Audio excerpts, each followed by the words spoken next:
साथियों, तुला लग्न की इस जन्म पत्रिका में मंगल वैसे भी परम मारक ग्रह है और यदि व्यक्ति कुंडली मिलान में जरा भी लापरवाही कर ले तो उसको बड़े भुगतान यहां पर करते हुए स्पष्ट रूप से देख सकते हैं, खास तौर पर त्रिक भावों में। साथियों, यदि मंगल देव इस छठे त्रिक भाव में विराजमान हो जाएं तो ऐसे जातक या जातिका को विवाह के पश्चात किसी ला इलाज बीमारी का शिकार होते हुए देखा गया है। यदि अष्टम भाव में मंगल देव विराजमान हो जाएं तो ऐसी महिला को वैधव्य दोष या फिर पति से बिछोह का सामना करना पड़ता है, तलाक जैसी स्थितियां निर्मित होती है।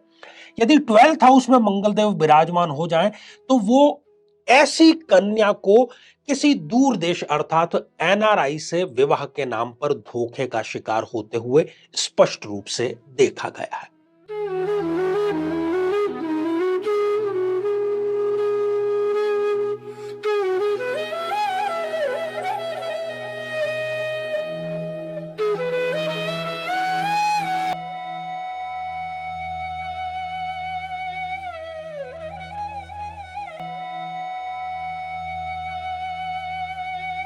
तो मेरे बहुत ही प्रिय और बेहद सम्मानित साथियों, हृदय की असीम गहराइयों से अभिनंदन, बहुत बहुत हार्दिक स्वागत।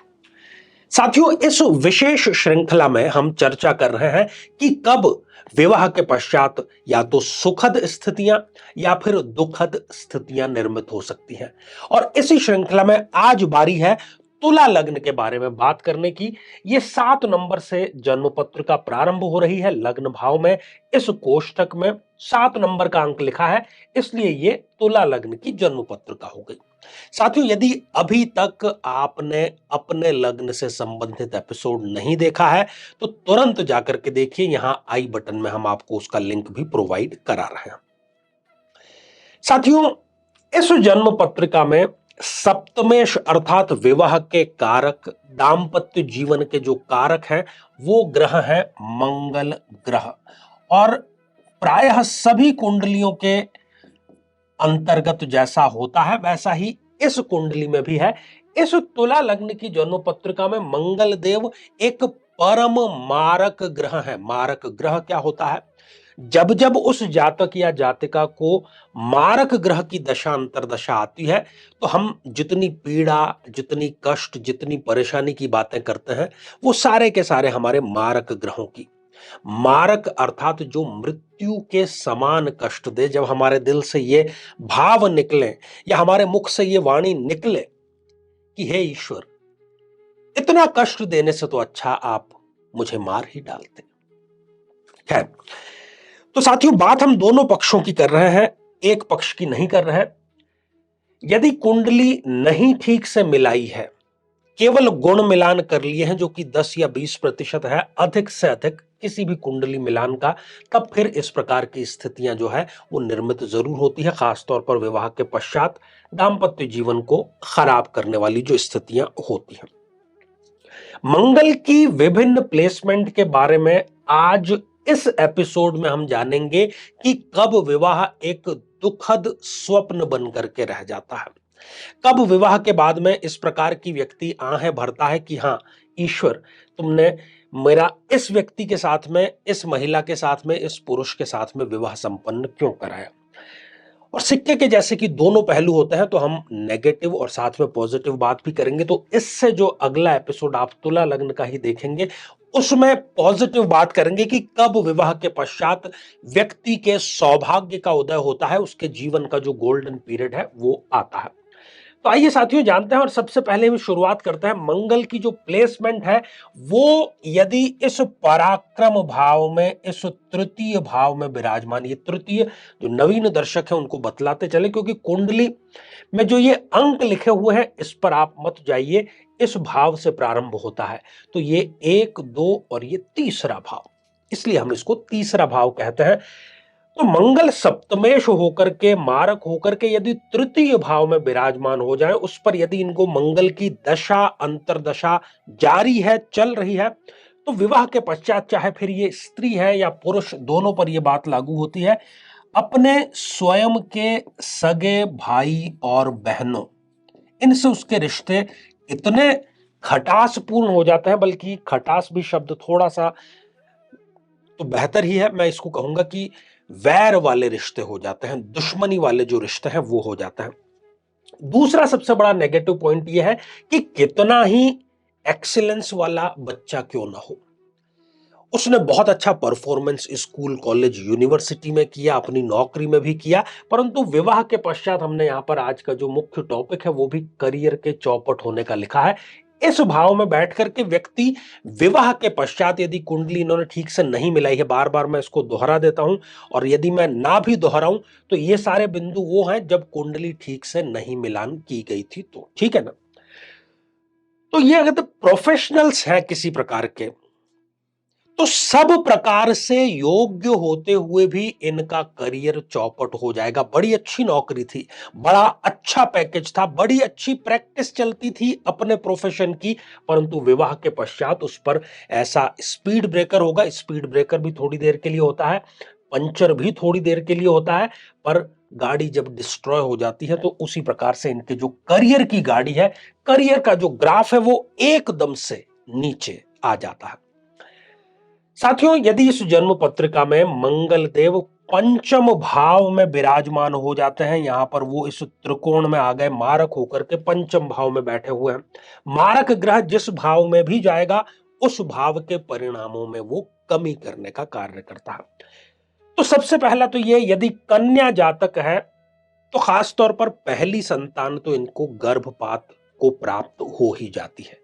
99.9% मामलों में यह बिल्कुल अक्षरशः सही मानी गई है बात। इनके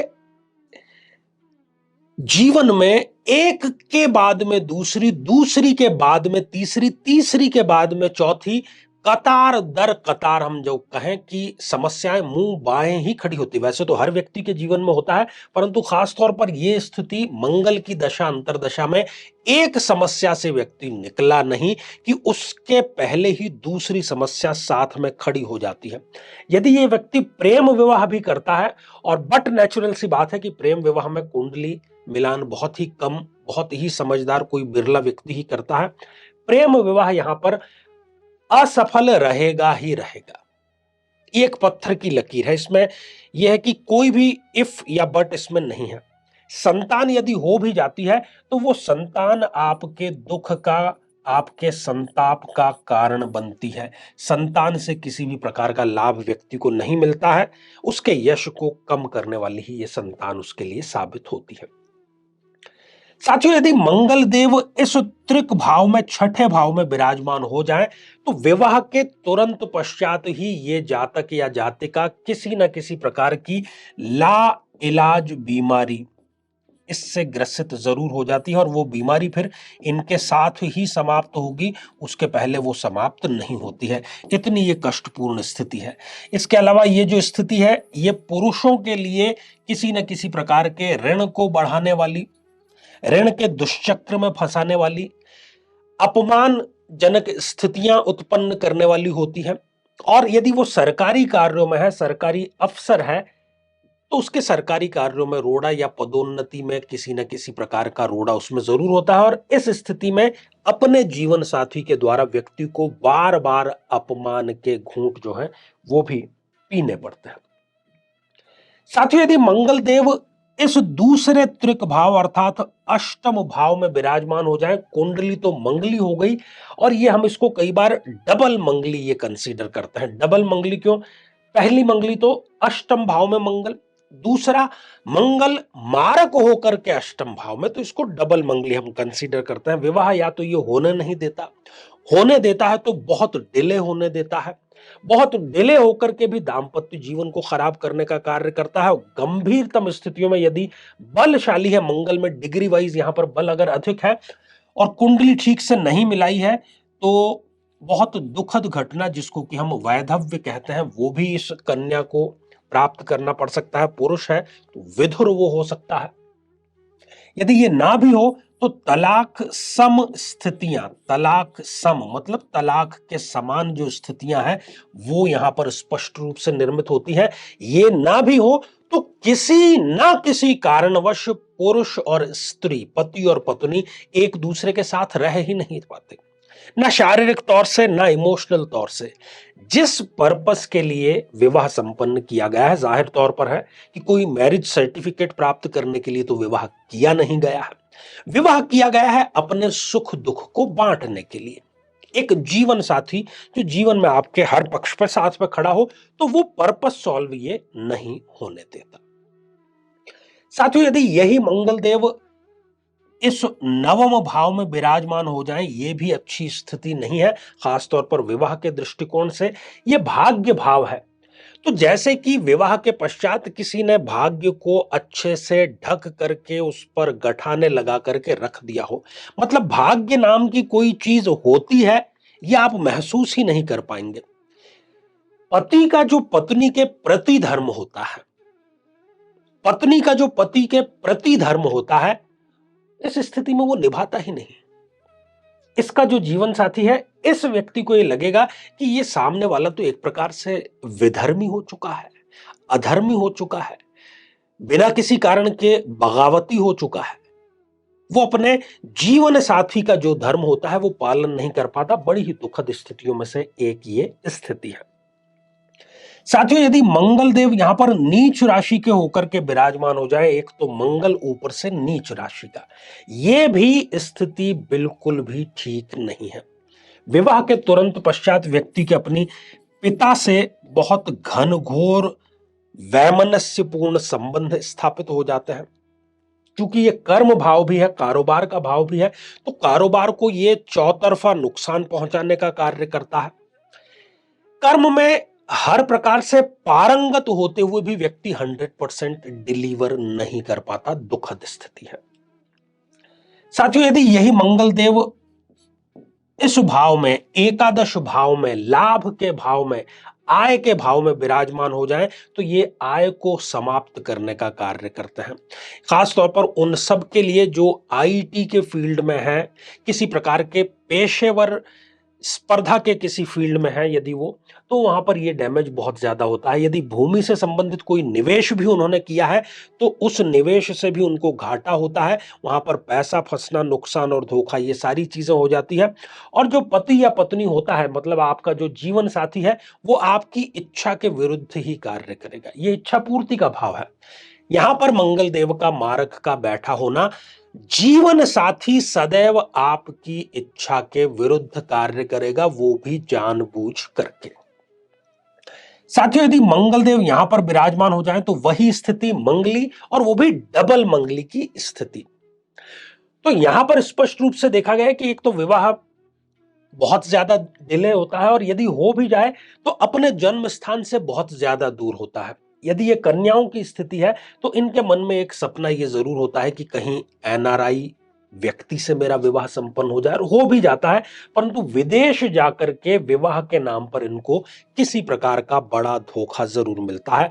अपमानजनक स्थितियां भी बनी रहती। यदि ये पुरुष की कुंडली है, तो विवाह के पश्चात किसी न किसी प्रकार का नशा नियमित रूप से व्यक्ति पकड़ जरूर लेता है, और वृद्धावस्था तक में पति और पत्नी के बीच में जबरदस्त झगड़े होते हैं। उनके बच्चे के भी बच्चे हो जाएं, मतलब ये दादा दादी बन जाएं, तब तक भी इनके जो मन मुटाव है वो समाप्त होने का नाम नहीं लेते। साथियों, इन सारी स्थितियों में आप ये जरूर ध्यान दीजिएगा कि जो डिग्रियां हैं मंगल की, वो जरूर आप देखिएगा, क्योंकि यदि डिग्रियां 0, 1 या 28, 29 जैसी अंतिम डिग्रियां हैं, तब वो फल नहीं मिलेंगे, क्योंकि मंगल जो है वो बलहीन हो जाएगा। तो साथियों, इसका नेक्स्ट एपिसोड, जिसमें हम पॉजिटिव बात करेंगे कि कब तुला लग्न में विवाह के पश्चात व्यक्ति की लॉटरी लग जाती है या सौभाग्य उसका दरवाजे को खटखटाता है। जीवन में किसी समस्या का सामना कर रहे हैं, जैसे कि शादी में देरी होना, पति पत्नी में मनमुटाव या तलाक तक की नौबत आ जाना, संतान का प्राप्त न हो पाना, नौकरी या धन प्राप्ति में बाधा आना, जीवन के प्रत्येक क्षेत्र में किसी न किसी प्रकार की बाधा आना, तो आज ही अपनी जन्म पत्रिका का संपूर्ण विश्लेषण करवाएं और पाएं समस्या से सदैव के लिए मुक्ति। तो आइए साथियों, अब बढ़ते हैं आज के हमारे कमेंट के चरण की तरफ। और पहला ही जो कमेंट है ये सोनम मोयल जी ने लिख भेजा है। ये हमारे नियमित दर्शक हैं। सादर प्रणाम आचार्य जी। तो सोनम जी, आशीर्वाद हृदय की असीम गहराइयों से। अगला कमेंट जिस आईडी से आया है उस आईडी का नाम है कब्बू। आपने पूछा है कि तुला लग्न में गुरु 24 डिग्री, राहु 21 डिग्री, शुक्र 2 डिग्री, बुध 12 डिग्री है, क्या रहेगा, शुभ या नहीं? देखिए, तुला लग्न, ये लगी हुई भी बाई चांस तुला लग्न की है, तो तुला लग्न में गुरुदेव अर्थात यहां पर वो हो गए तृतीय भाव के और छठे भाव के लॉर्ड, तो एक मारक ग्रह है। तुला लग्न में गुरुदेव एक मारक ग्रह है, तो उनकी दशा अंतरदशा बिल्कुल भी ठीक आपके लिए नहीं रहने वाली है। साथियों, अगला जो कमेंट है वो निजलिंग वांडगिरे इस आईडी से आया है और आपने ओम नमः शिवाय लिख भेजा है, तो आपको भी आशीर्वाद हृदय की असीम गहराइयों से। तो साथियों, आज के लिए केवल इतना ही, और इसी मंगल कामना के साथ में कि आप सभी स्वस्थ, समृद्ध और शांतिपूर्वक जीवन व्यतीत करें। नमस्कार।